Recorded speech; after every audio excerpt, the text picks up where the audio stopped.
আসসালামু আলাইকুম। রায়বাগ্রো ইউটিউব চ্যানেলে আরেকটি নতুন ভিডিওতে আপনাদের স্বাগত। তো আজকে ভিডিওটা হচ্ছে হালিম ভাইয়ের প্রজেক্টে যাওয়ার দৃশ্য। তো আমরা এখন সরাসরি যাচ্ছি হালিম ভাইয়ের প্রজেক্টে। তো যাওয়ার সময় রাস্তায় আমার চোখে পড়লো অনেক সুন্দর কিছু মুহূর্ত বা অনেক সুন্দর দৃশ্য। তো আপনারা দেখতে পাচ্ছেন এটা হচ্ছে কাঠের ব্রিজ। এই ব্রিজে আমরা মোটরসাইকেল নিয়ে যাব। আর নিচ দিয়ে দেখতেছেন ধান ক্ষেত, তারপরে গ্রামের যে প্রাকৃতিক সৌন্দর্য, পানি, এগুলো মোটামুটি ভালো লাগতেছে। তো এখানে দেখতেছি বাইলা হাঁস, আমরা যেটা বলি, এটা আকাশে উড়ে। এই হাঁসটা আমার কাছে খুব ভালো লাগছে, তখন আমার ক্যামেরাটা ওইদিকে আর কি ধরছি। তো চলে আসলাম ভাইয়ের প্রজেক্টে। আসার পর দেখতেছি প্রচুর পরিমাণে ঘাস। তো দেখতে থাকেন, এখানে ছাগল বেঁধে রাখছে, এই ঘাস খেতে আমরা সবজির আবাদ করব। আচ্ছা ভাই, দেখতেছি আপনার এই জমিটা মানে প্রচুর পরিমাণে ভাতা লাগাস। এখানে ভাই আমার কাছ থেকে পরামর্শ নিয়ে এখানে কি করা যায়। আমি বাইরে বললাম যে যেহেতু বালি মাটির ভিতরে আমাদের ভালো শসা ভালো মানে ফলন হয়েছে, মরিচ বেগুন সবটা হয়েছে। তারপরে এই এলাকাটায় মানে শসাটা মানে চাহিদাটা একটু বেশি, শসা আর কাঁচামরিচটির বেশি চাহিদা, আর ওজনও বেশি, মানে ফলনও বেশি। তারপরে ভাই বলতেছে আমরা শসাই করতেছি, আমি কই হইব সবই। পরে এই প্রজেক্টে আর কি শসা দেবে চাইতেছি। মানে এর কয় বিঘা জমি আপনি আপনার মানে ব্যক্তিগতভাবে আপনি কি করতে চাইতেছেন এই জায়গাটা থেকে, একটু আপনি মন্তব্যটা শুনুন। এখানে হচ্ছে আমি প্রথমে তো রাকিব ভাইয়ের পরামর্শে আমি ওই প্রজেক্টটা নিলাম। এখানে আছে কাঁচামরিচ, ধুন্দুল, তারপরে হচ্ছে করলা, আর কিছু তরমুজও লাগাইছিলাম। তো যাই করে আমি সাকসেস হওয়ার পরে তো আমাদের আসলে এখানে আবার কিন্তু আর একটা বলি, সেটা হচ্ছে এখানে কিন্তু আমার হলো 3-4 জন মানে অল টাইম কর্মচারী আছে। তারা কিন্তু এখান থেকে প্রতিদিন তাদের রিজিকের একটা ব্যবস্থা হচ্ছে। তারপরে আবার আরো যখন আমাদের দরকার পড়ে আরো লেবার আসে, লেবার এখানে খাটে। তারপরে ওই যে কৃষি ডিপ্লোমা ও এখানে দেখাশোনা করে। তো যাই হোক, এখানে কিন্তু অনেকে রিজিকের ব্যবস্থা হচ্ছে। তা আমি চাইলাম যে আসলে বেকার অবস্থায় মানুষ যখন ঘোরাফেরা করে, ছেলেরা যখন ঘোরাফেরা করে, তাহলে আমি একটা উদ্যোগ নিয়ে দেখাই দিই যে যাতে আমার উৎসাহ পায় যাতে আরো করে।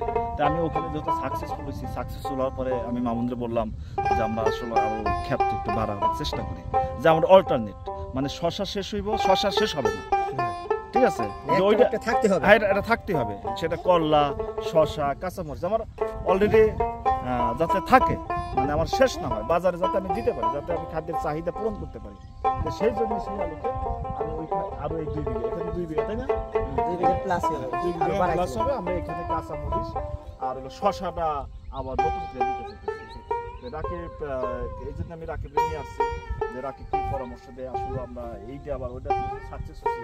আবার এখানে মাটি ঘাস আছে, ওটাও ঘাস ছিল, প্রচুর ঘাস।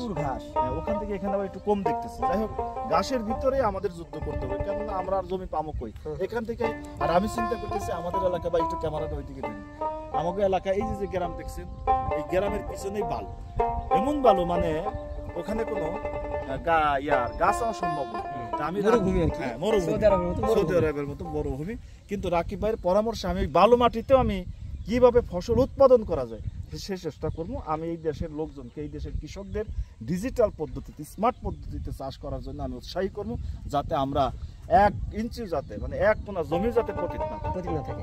আপনার এলাকার মানুষ তো মানে এই সবজি খেত বলতে মানে কিছুই বোঝে না। আমার এলাকার পুরা সবজি, কিন্তু এই মানিকগঞ্জ জেলার ভিতরে এই বাসামারা বা বাগুইটেশ্বরে এই জায়গাটায় যে আপনার যে কৃষকরা যে আপনার কোনো সবজি চাষাবাদ মানে বোঝে না বা করে না, মানে এই এলাকাটা আমরা চাইতেছি এই জায়গাটা মানে পুরোটাই চেঞ্জ করে মানে এই এলাকার মানুষের সবজি উৎপাদন, নিজের সবজি নিজে উৎপাদন করে খামু প্লাস বিক্রি করবো। মানে এই এলাকাতে সবজির দাম সবসময় বেশি থাকে, যাতে এত বেশি না থাকে, মানুষের গরিব মানুষের কিনে খাওয়া কষ্ট, যাতে এতটা না হয়। আমরা সবসময় যদি ফসল উৎপাদন করতে পারি, তাহলে এলাকার মানুষের জন্য ভালো, আপনার জন্য ভালো, আমার জন্য ভালো, সবার জন্য ভালো, দেশের জন্য ভালো। আর একটা মামুন যদি সহযোগিতা করে, আমার এখানে আসলে মামুনদের অনেকজনই আছে। তো এখানে আমি মামুনের কাছ থেকে এবং দুজনেই পরামর্শ করে আমরা এখানে একটা আমরা যদি এটা সাকসেস করি, তা আবার ওখানে আমরা একটা তারপরে ওই গ্রামের পেছনে মামুনকে আরো জমি আছে 7 বিঘা, আমরা ওখানে আমরা আবাদ করবো, যাতে ওই সবজিতে আমি সবুজে ছাড়, ঠিক আছে, যাতে আমরা সাকসেস হতে পারি, তাই আমি রাকিব ভাইয়ের ইউটিউব চ্যানেলে যারা দর্শক আছেন, যারা দেখতেছেন, তারা দোয়া রাখবেন এবং সাপোর্ট করবেন। হ্যাঁ, আসলে পজিটিভ নেগেটিভ আছে, ব্যবসা করতে গেলে যে কোনো কাজ করতে গেলে একটা লাভ লসের হিসাব আছে। তো আসলে আমরা যখন রাস্তা দিয়ে হাইটে যাই, মাটির লগে পায়ে বাইরে খায়া পুড়ে যাই, এইটা চিন্তা ভাবনা করে তো আমি ঘরে বসে থাকতে পারি না, আমার তো যাইতে হবে। গাড়িতেও যখন উঠবো, আমার যদি বলি যে আল্লাহ গাড়িতে উঠলাম, আমি অ্যাক্সিডেন্ট হয়ে মরে গেলাম, এই চিন্তা ভাবনা করলে বসে থাকলে হবে না। তে আমার এখানে লস হবে। আবার কি কয় আমাদের এলাকায় বলে পাহাল যাও, মানে ক্ষেত্র না হয়, না হলে পাহাল যায়, পাহালও যাইতে পারে। ওই নিয়ে তো আর আসলে আমরা বসে থাকতে পারি না। আমাদের এই এলাকায় ওই তিল কুনছে, আবার তিলের পরে আগে ছিল ভুট্টা। আমাদের এই এলাকায় শুধু ছিল হইতেছে এই ভুট্টা ধান, এই তিনটা জিনিস ভুট্টা ধান, এই তিনটা জিনিস নির্ভরশীল ছিল। আসলে আমি রাকিব ভাইয়ের পরামর্শে আমি এই সবজিটা যাতে আমার এলাকায় ঢুকাইতে পারতেছি, আমার দেখাতে কিন্তু যাতে সবাই এই কাজ করতে ইচ্ছে করে। মানে রিস্কটা আপনি নিছেন আর কি? আমি রিস্কটা আগে নিছি, যাতে আমি যদি সাকসেসফুল হতে পারি। সবাই দেখে সবাই রিস্ক নেওয়ার চেষ্টা করছে। চেষ্টা করি। আর আমাদের এই ব্যবসাতে যে স্মার্টে যে অনেক পরিমাণ যে খরচ, সেটা না। কারণ এই ঘাসের ভিতরে আমরা একটু মাছ মানে ব্যবহার করছি, প্রতি বিঘাতে 9 থেকে 9.5 টাকার কাগজ লাগে প্রতি বিঘাতে। এই টাকাটা একটু বেশি, কিন্তু এটা করলে বাদে একটু উপকার আছে কি, এত ঘাসের ভিতরে ফলন যায়। আর যদি আমি ওইটা না করি, শুধু ঘাসের ঠেলায় ভরে দেবো, এখানে ফসল আমি উৎপাদন করতে পারবো না। আর ওইখানটা আপনি যে প্রজেক্টগুলো দিয়েছে ওগুলো শেষ, ওইখানে আমি চাইতেছি এরপরে আবার কি সাজাই দেওয়া লাগে। আমি ওখানে শশা, করলা আবার নতুন করে সাজাবো, ওইটার ভিডিও সামনে আসবো, আপনারা দেখতে থাকবেন। যে একটা প্রজেক্টে আমি একবার ইনভেস্ট করবো, এই পর্যন্ত না। এইখানে মানে সারা বছর যাদের উঁচা জমি আছে, তারা ইচ্ছা করলো ওইখানে সারা বছর, 1 বছর, 1.5 বছর, 2 বছর পর্যন্ত ওইখানে আমি ফসল, ওইখানে আল্লাহ দিতে ফসল ফলাই দিতে পারবো, বা ওইখানে চেষ্টা করলে হবে। এখানে আর একটা কথা, সেটা হচ্ছে আসলে পড়াশোনা চাষ করতেছে, তারা কি করতেছে, জমিতে হাল দিতেছে, সার দিচ্ছে, নিড়ানি, কামলা, লেবার দিতেছে। খরচ তো কিন্তু আমরা যারা মালসিং দিয়ে স্মার্ট করতেছি, মালসিং বেড দিয়ে যারা কাজ করতেছি, তাদের কিন্তু খালি এই জিনিসটা মালসিং প্লাস বেড, এই জিনিসটা একটু পরিশ্রম করা লাগতেছে। তাছাড়া কিন্তু সব একে, যেমন বিষও দেওয়া লাগতেছে, সনাতন পদ্ধতি তারা বিষ দেয়, তারপরে হাল বায়, হালের টাকা দিতে হয়, তারপরে লেবার খরচ দিতে হয়, ওদের আরো বেশি খরচ হয়। এটা তো দিতে হচ্ছে। আর ওদের আর বীজ বুঝ আর বেশি লাগে, যখন ঘাস মানে ঘাস টাস খেতে বেশি থাকে, পোকামাকড়ের অ্যাটাকটা বেশি থাকে। আর মাছ থাকলে ক্ষেত্রে পরিষ্কার থাকলে ওইখানে পোকামাকড়ের বাসাটা কম থাকে। মানে সব দিকে নিজেরও ভালো লাগে, ক্ষেতটা পরিষ্কার থাকলে, আবার ফসল মনে করেন যে উঠায় আরাম, ধরে বেশি, গাছ কম থাকলে, আর ঘাসে মানে সারটা খেয়ে ভালো, মানে সব মিলে আর কি। ওইভাবে আমি যেটা মনে করতেছি ভালো, এটা যারা বুঝতে পারছে মালসিংয়ের যে মানে বিষয়টা, যারা একবার বুঝতে পারছে, এই যে মনে সহজে তারা ছাড়বে না।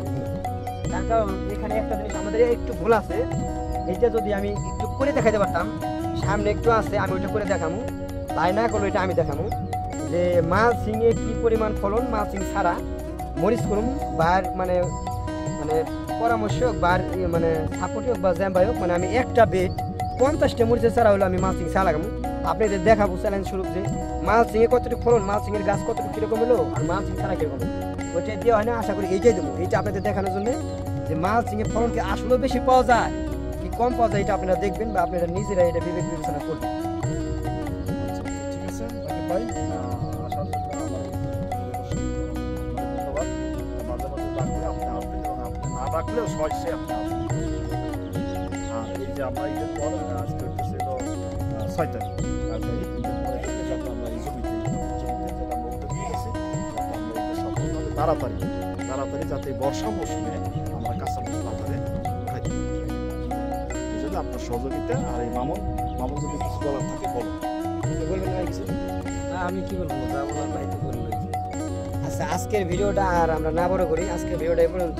আমাদের সাথে থাকার জন্য আপনাদের ধন্যবাদ। আর এই চ্যানেলটি বেশি বেশি সাবস্ক্রাইব করে আপনাদের বন্ধুদের মাধ্যমে মানে শেয়ার করে দিন। আপনারা মানে ভাই যেটা বললো বা আমি বললাম, এটা নিয়ে কোনো বাজে মন্তব্য বা বাজে কমেন্ট করবে না। তার কারণ এটা এখানে মানে সরাসরি এখানে কোনো বানোয়াট কিছু না, মানে যা হয়েছে ওর পরিপ্রেক্ষিতে মানে আমরা এই কথাগুলো বলছি বা এগুলা করছি।